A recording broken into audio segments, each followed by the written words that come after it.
Smita Sabharwal IAS officer. So ఇంతకుముందు కేసీఆర్ గారికి CM పోస్ట్లో ఉన్నప్పుడు ఆవిడ పర్సనల్ సెక్రటరీగా ఉండేవాళ్ళు.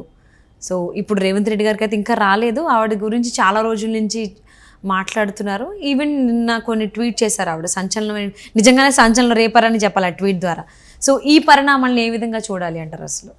అంటే ఇప్పుడు ఆమె చాలా సుదీర్ఘకాలంగా సీఎంఓ ఆఫీస్లో పిఎస్ టు ద సీఎం అనే మంచి కీలకమైన పదవిలో పనిచేశారమ్మా.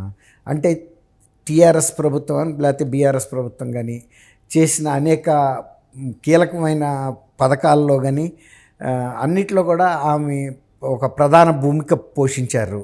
తర్వాత ఆమె స్వతహాగా కూడా చాలా యాక్టివ్గా ఉంటారు, ప్రతిభావంతురాలనే పేరు కూడా ఉంది. ఆమె మీద ఏం పెద్ద వివాదాలు ఏం రాలేదు.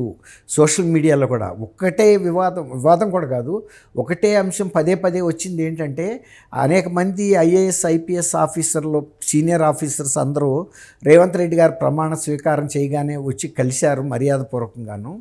ఈమె మరి ఎందుకు కలవలేదు అనేది, అందువల్ల ఏమనుకున్నారంటే ఇంతకాలం ఆమె ముఖ్యమంత్రి గారి సీఎంఓలో బాగా ఇదిగా సన్నిహితంగా పనిచేయటం, బీఆర్ఎస్లో ఒక అంతర్భాగంగా పనిచేసినట్టుగా ఫీల్ అవుతూ రేవంత్ రెడ్డి గారు గెలిస్తే మనం ఎందుకు వెళ్ళి కలవాలనుకుంటుందా అన్న అభిప్రాయం ఆమెలో ఉందేమో అని అనుమానం వచ్చింది అందరిలో. అధికార వర్గాల్లోనూ వచ్చింది, ప్రజల్లో కూడా వచ్చింది సహజంగా. అంటే స్మితా సబర్వాల్ అనే ఆమె ఏదో అనామకురాలు కాదు కదండి. చాలా మామూలుగా ఉండే ఆఫీసర్ అయితే కూడా పెద్ద పట్టించుకోరు ఎవరు వచ్చారో ఎవరు వెళ్ళలేదు అనేది.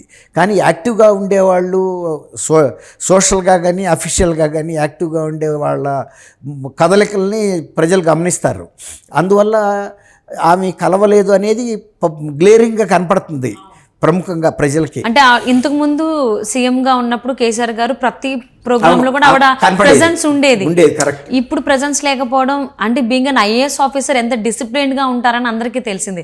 సో అందువల్ల ప్రతి మీడియా కూడా ఆవిడని ఫోకస్ చేయడం జరిగింది. వ్యక్తిగత క్రమశిక్షణలో కానీ, ఆమె పనితీరులో కానీ, ఆమె వ్యవహార శైలి మీద కానీ ఎక్కడ కూడా వ్యతిరేకమైన వ్యాఖ్యానాలు కానీ విమర్శలు కానీ రాలేదు. ఆమె సంగారెడ్డి కలెక్టర్గా కూడా పనిచేశారు, మెదక్ అనుకుంటా. అప్పుడు ఉమ్మడి మెదక్ జిల్లా అప్పుడు కూడా చేసినప్పుడు కూడా ఆమెకి మంచి పేరే ఉంది. అయితే ఆమె కలవకపోవటానికి బహుశా కేంద్ర ప్రభుత్వానికి డిప్యుటేషన్ మీద వెళ్ళటానికి ఆ ప్రయత్నాల్లో ఉన్నారేమో. అందువల్ల ముఖ్యమంత్రిని కలవలేకపోతుందని కానీ కలవదలుచుకోలేదనే ఒక అభిప్రాయం ప్రజల్లో ఏర్పడింది. అది పదే పదే సోషల్ మీడియాలో అప్పీర్ అవటం వలన ఆమెకు ఆ భావం కలిగి ఉండొచ్చు. రెండోది, ఆమె నిన్న ట్వీట్లో కూడా కొంచెం ready to take up any challenge అన్నట్టుగా, అంటే అది ఒక రకంగా ఆమె ఒక ఛాలెంజ్ ఇస్తున్నారా అనే భావన కలుగుతుంది. అంటే ఆమె ఏదైనా పోస్ట్ తీసుకోవడానికి సిద్ధంగా ఉన్నారని ఒక భావన కలుగుతుంది. లేదు, ఎటువంటి పరిస్థితులు నా మీద ఎదురైనా కూడా I'm ready to take it up challenging అన్నట్టుగా కూడా ఒక సవాల్ లాగా అనిపించింది. అది ఏ దృక్పథంతో చూసేవాళ్ళకి ఆ దృక్పథంతో అనిపిస్తుంది. కానీ పెట్టేవాళ్ళకి ఆమెకి తెలిసి ఉండాలి ఎందుకు పెట్టిందో. సరే, ఆమె వాళ్ళ కేంద్ర సర్వీసెస్కి నేను వెళ్ళటం లేదు, డిప్యుటేషన్ మీద ఇక్కడే కొనసాగుతున్నాను అని అంటం వలన అందరూ కూడా సంతోషిస్తారు. స్మితా సబర్వాల్ గారు ఎవరికి వ్యతిరేకమైన వ్యక్తి కాదు, వివాదాస్పదమైన వ్యక్తి కాదు. ఈవెన్ రేవంత్ రెడ్డి గారు లాంటి ముఖ్యమంత్రి కూడా నియమ నిబంధనలు పాటించే అధికారులకు ఆయన ఏమి ఇబ్బంది పెట్టే మనిషి కూడా కాదు.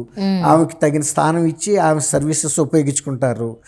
లేదు, ఆమె మీద ఈ ప్రభుత్వానికి భిన్నమైన అభిప్రాయం ఉండి ఆమె గతంలో చేసిన ఏమన్నా ఎక్సెసెస్ ఉంటే అప్పుడు ఆమెని కొంచెం సెలవులో వెళ్ళమనొచ్చు, లేదంటే లూప్ లైన్లో పెట్టచ్చు, లేదంటే సెంట్రల్ సర్వీసెస్కి డిప్యుటేషన్ మీద వెళ్ళిపోమని ఎన్ఓసి లాంటిది ఇవ్వచ్చు.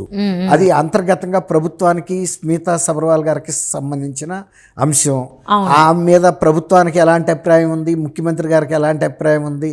ఒక్కోసారి ముఖ్యమంత్రి గారికి సదభిప్రాయం ఉన్న ఆ క్యాబినెట్ కొలీగ్స్లో సీనియర్స్ కనుక ఈ మీద కొంచెం భిన్నాభిప్రాయం ఉన్నప్పుడు వాళ్ళు ముఖ్యమంత్రి దృష్టికి కూడా ఆయా సంఘటనలు తీసుకెళ్లే సందర్భం ఉంటుంది.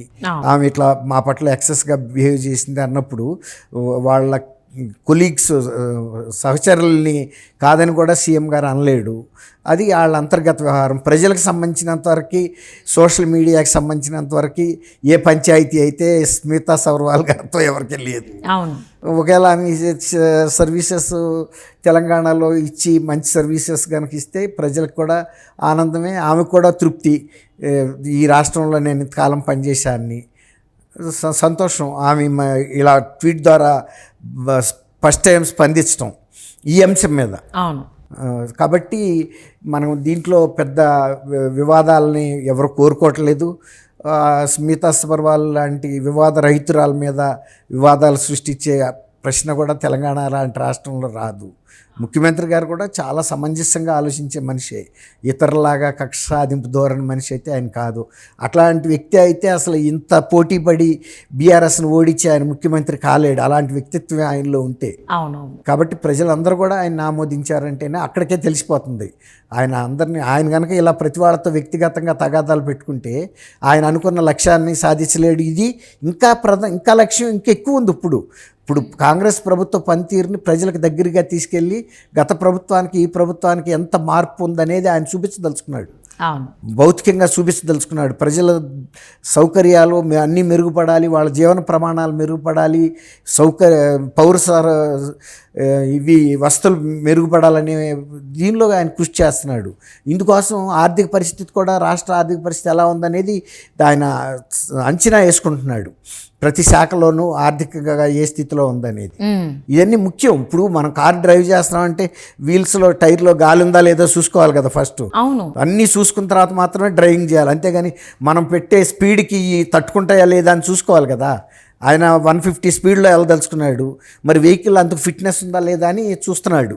అది ఫస్ట్ ఎవరైనా ఒక పాలకుడు చేయాల్సిన పని ఏంటంటే, ఎవరైనా వీరుడైనా సరే ఒక యుద్ధ రథం ఎక్కుతున్నాడంటే ఆ రథం యొక్క శక్తి ఎంత ఉంది, గుర్రాలు ఎట్లా ఉన్నాయి, అవి తిన్నాయా తినలేదా, నీళ్ళు తాగినాయా లేదా అన్నీ చూసుకుని మాత్రమే మంచి పవర్ఫుల్ ప్రిపేర్ అయ్యి వెళ్ళాలి తప్ప ఏదో ఆషామాషిగా ఊడిపోయే చక్రాలతో 150 స్పీడ్లో వెళ్తే 2 చక్రాలు 250కి వెళ్తాయి, రథం బోల్తా కొడుతుంది. అవును. కాబట్టి మంచి సారథి అనేది మనకు అర్థమవుతుంది. ఇంతకు ముందు 10 సంవత్సరాల్లో కూడా స్మితా సబర్వాల్ గారు ఎలా పనిచేశారని మనందరం చూసాము. బట్ ఇమీడియట్గా ఆవిడ కొంచెం ప్రొఫెషనలిజం అనేది చూపించగలిగితే ఇంకా బాగుండేది. ఇలాంటి నెగిటివ్ కామెంట్స్ ఆవిడ మీద వచ్చేవి కాదు. సో ఆవిడ చేసిన ట్వీట్ కావచ్చు, I'm ready for any challenge అనేది కావచ్చు. సో దానివల్ల ఆవిడ కేంద్ర సర్వీసులకు వెళ్ళిపోతారేమో, ఆ ప్రయత్నాల్లో ఉన్నారేమో అనేటువంటిది ఆలోచనలో చాలామంది ఉన్నారు. కాదు అని ఆవిడ ఇప్పుడు క్లారిటీ ఇచ్చారు. హోప్ సో ఈ గవర్నమెంట్లో కూడా ఆవిడ వర్క్ చేస్తుందని. And thank you so much for spending your valuable time with us, Durga Kumar గారు. Thank you. మా సౌజన్య, మన వీక్షకులు కూడా నమస్కారం.